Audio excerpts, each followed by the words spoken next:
funcionamento do Poder Legislativo na Bahia. Sabe como está o andamento do projeto de lei sobre reforma política? E ainda, uma entrevista com o cientista político Joviniano Neto.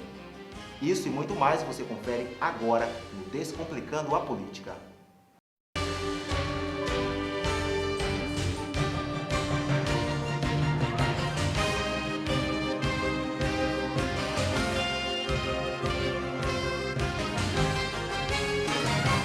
Será que a população sabe como funciona o poder legislativo?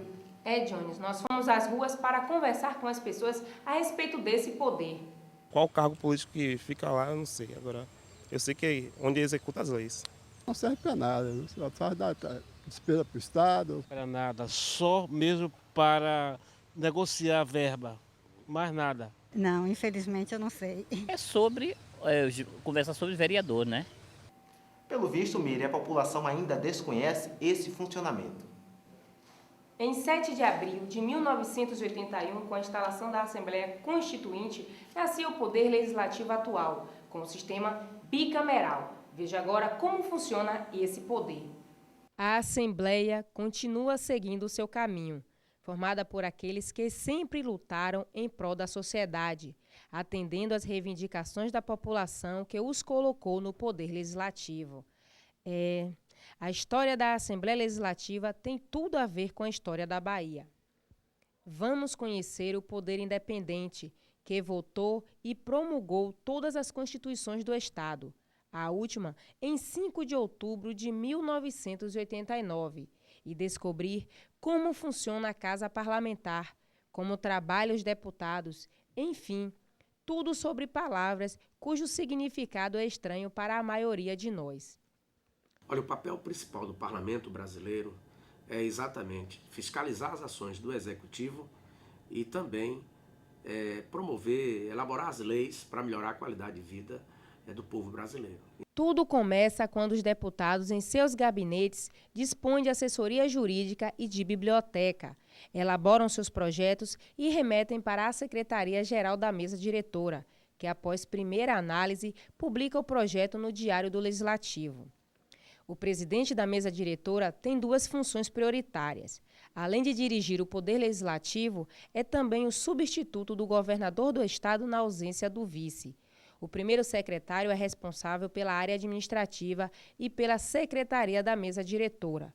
Depois, os projetos passam pela análise e aprovação das comissões de Justiça, Saúde e Educação. O primeiro secretário é quem avalia os conteúdos das matérias para realmente serem conduzidas até a marca do pênalti, ou seja, até o plenário. Aqui, um painel de Carlos Bastos, com algumas das mais importantes figuras da vida baiana, ao lado de imagens que tornaram a Boa Terra única testemunha dos debates nas sessões que são divididas em 3 etapas, quando os 63 deputados votam a aprovação ou não das requisições, durante 3 horas e meia. Nós aqui avaliamos e analisamos projetos cuja origem pode vir do Executivo, do Judiciário, de Ação Popular e também projetos do Legislativo. Eu falei de Ação Popular, mas de Iniciativa Popular. Então são trâmites diferenciados, mas normalmente os projetos passam nas comissões técnicas, nas comissões temáticas e depois são votados nessas comissões, depois vai a plenário. Daí vai para a sanção do governador, que pode vetar ou não. Vetando, ele volta a ser apreciado por esta casa e esse veto pode ser derrubado ou não. Ou então, existe também a sanção por decurso de prazo. Se o projeto que tem um prazo para a sanção vai ao governador e ele não sanciona, então automaticamente aquele projeto por decurso de prazo, ele passa a valer, porque não houve a sanção efetiva do governador. É aqui nesse plenário que se discute também temas como o orçamento do Estado, mas para que tudo aconteça como foi apresentado até agora, existe uma base complexa, com 827 componentes do corpo administrativo, que dispõe de postos do Bradesco, dos Correios, lanchonete, restaurante à la carte, assistência militar para a segurança da casa. Uma estrutura preparada para colocar a Assembleia dentro do mais moderno padrão de informática, com um sofisticado sistema de computação. Já o setor de comunicação social tem o objetivo de preparar todas as matérias para o Caderno do Legislativo, publicado diariamente como um encarte no Diário Oficial do Estado. E o canal Assembleia, a TV Legislativa. Esse projeto foi criado para acompanhar todas as principais atividades desempenhadas pelos parlamentares na Casa do Povo. A exemplo de audiências públicas, comissões, sessões especiais e, principalmente, as sessões ordinárias, reuniões em que os deputados avaliam e votam os projetos que vão beneficiar a população. Para completar, a Assembleia possui 2 plenários para as reuniões de comunidades e sindicatos. Tudo isso sempre com a finalidade de proporcionar as condições essenciais aos parlamentares que trabalham em função das necessidades do povo baiano. Por conta de alguns aspectos específicos da democracia brasileira e da própria Carta Magna da Constituição brasileira, existe uma certa, eu vou dizer, anomalia. Muitos deputados, vereadores passam a ser intermediários entre as obras que são levadas para as diversas comunidades e ou municípios, tendo o deputado como um padrinho. Esse, principalmente, não é o papel do deputado, mas passou, por conta desse longo período, dessas atitudes estarem consolidadas em nosso meio político. Então, o deputado que articula melhor essas questões é tido pela população como um deputado que opera bem.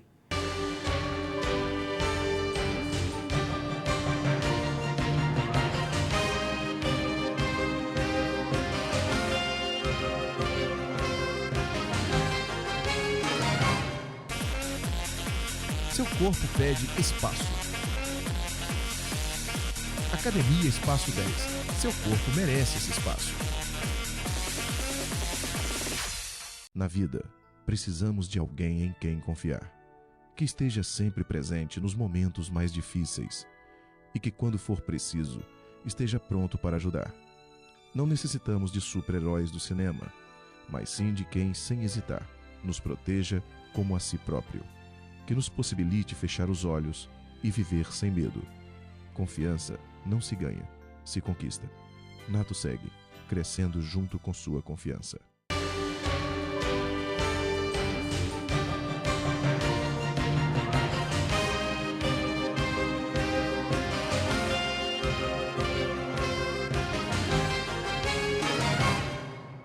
Ele pesquisa, orienta, avalia o perfil de cada candidato e o quadro político de um modo geral. Apesar de tantas atribuições, a maioria da população desconhece esse profissional. Para tirar todas suas dúvidas sobre o papel do cientista político na sociedade, Miriam Nery entrevistou o sociólogo Joviniano Neto. Vamos conferir? Quando um cientista político aparece na TV, muitas pessoas não sabem qual é o seu papel.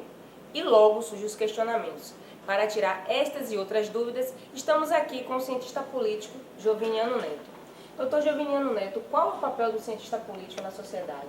O cientista político é uma área de especialização das ciências sociais, cuja função é identificar, explicitar, fazer a população compreender o jogo político e as alternativas que se colocam. O papel dele, como de qualquer cientista, é explicar, fazer compreender e identificar alternativas. Agora que você já sabe qual o papel do cientista político, é preciso descomplicar a pesquisa qualitativa e quantitativa. Você sabe para que serve?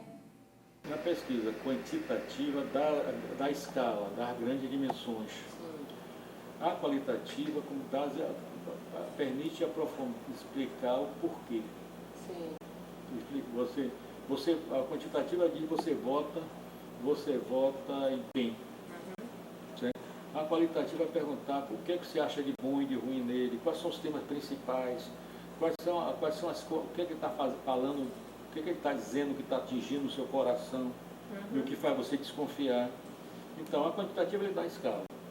A qualitativa ele permite identificar quais são os pontos fortes e fracos do candidato, que tipo de discurso ele deve dizer, que tipo de temas ele deve tratar, que tipo de temas o eleitor está querendo, o que o eleitor está querendo ouvir, e o que o eleitor vai acreditar se ele disser.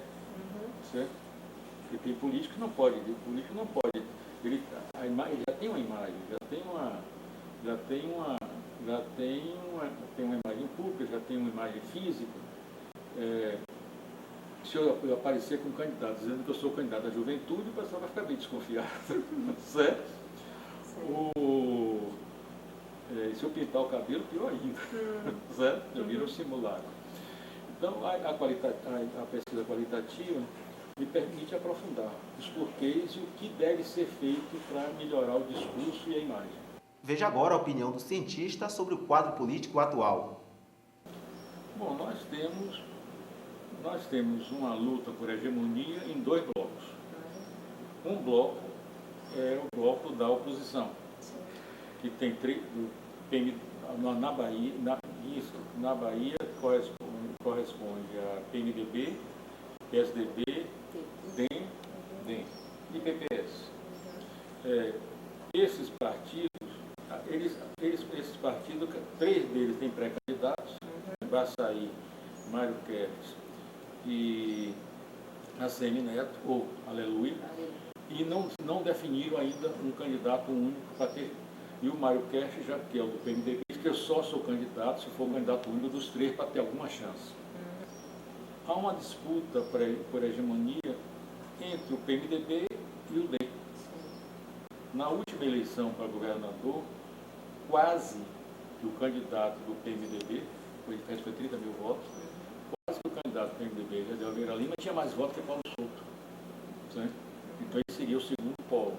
Então, eles precisam da unidade, mas ao risco do DEM ficar mais fraco ainda se tiver candidato e perder, e também fraco se apoiar um candidato do MDB ganhando ou perdendo. Vai perder. O bloco do governo é grande demais. A quantidade de partidos e deputados que apoiam o Wagner na Assembleia Legislativa hoje é igual ou maior que os deputados que apoiavam a ACM na época mais forte. O modo de Wagner trabalhar é diferente. O modo de trabalhar da ACM era centralizado no positivo. O de Wagner é mais conversa, articula, você é mais democrático, aceita mais diferenças na base de apoio dele, mas ele tem uma base muito grande no qual você tem o PT, querendo reafirmar a hegemonia, e tem outros partidos dizendo nós também existimos e o PT não pode nos transformar em caudatário. O PT já tem um governo federal, já tem um governo estadual, agora quer a capital.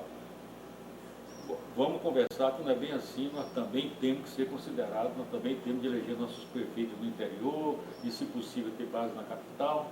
Cada um está jogando o seu candidato para ver o peso, sentir o peso, ver a base, até para negociar para a aliança no primeiro turno, na aliança no segundo. Desde o ano passado, os partidos começaram a se esforçar para apresentar candidato, para puxar a candidatura de vereador. Porque um partido que tem candidato a prefeito e que o eleitor acha que aquele candidato tem chance, puxa as candidaturas a vereador, aumenta os votos a vereador. Os que vão apoiar aquele prefeito vai ser eleito. Claro que se o eleitor acha que tem um partido candidato a prefeito, mas ele não vai para lugar nenhum, não ajuda nada. Certo? Mas se acha que tem chance, isso fortalece o partido. No próximo bloco, a representação dos candidatos para a Prefeitura de Salvador em 2012. E ainda, a diferença do perfil do eleitorado.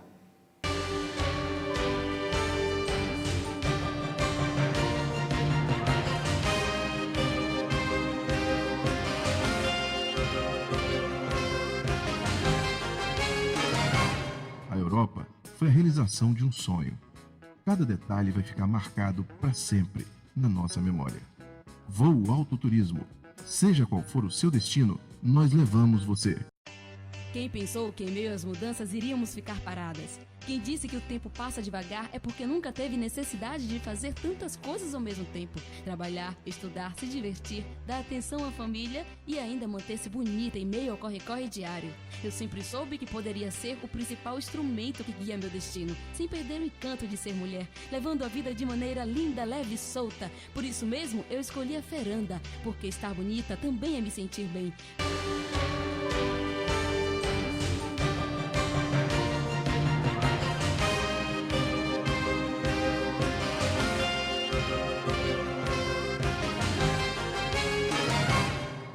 Alice Portugal, Mário Kertes, Nelson Pellegrino, Maurício Trindade e Capitão Tadeu são alguns nomes que estão sendo especulados para representar a população da Prefeitura de Salvador.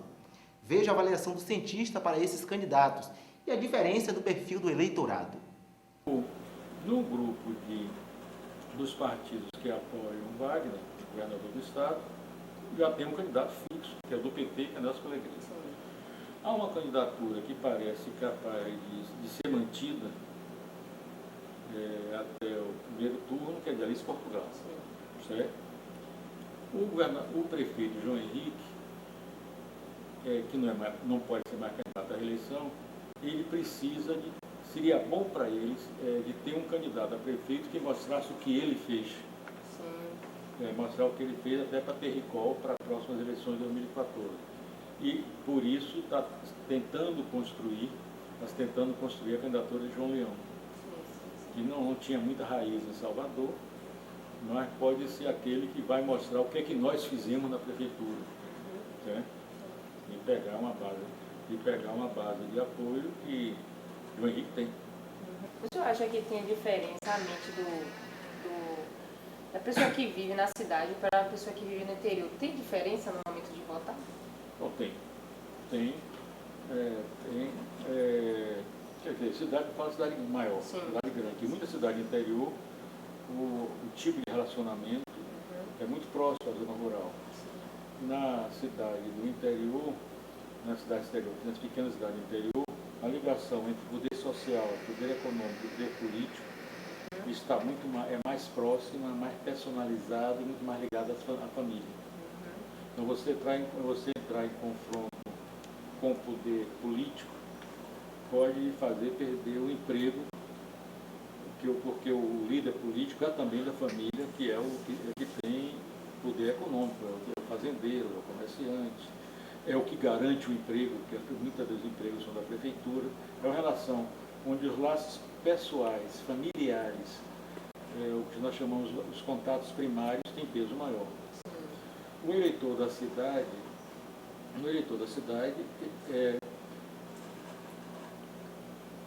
ele é mais individual, pode ser mais individual, e as suas ligações, os poderes podem ser diferentes. Claro que existe poder econômico, claro que existe poder político, existe poder social, que dá prestígio, mas não são tão personalizados, identificados no mesmo grupo, na mesma pessoa. O programa está chegando ao fim. No programa de hoje, você aprendeu qual o papel do cientista político, o funcionamento do poder legislativo e o quadro político atual. Dessa forma, a gente se despede e fica a dica. Antes de votar, procure conhecer o perfil do seu candidato, o que ele fez pela população e quais os projetos que ele apresentou para a melhoria da sociedade. Nós ficamos por aqui. Até o nosso próximo encontro. Até lá.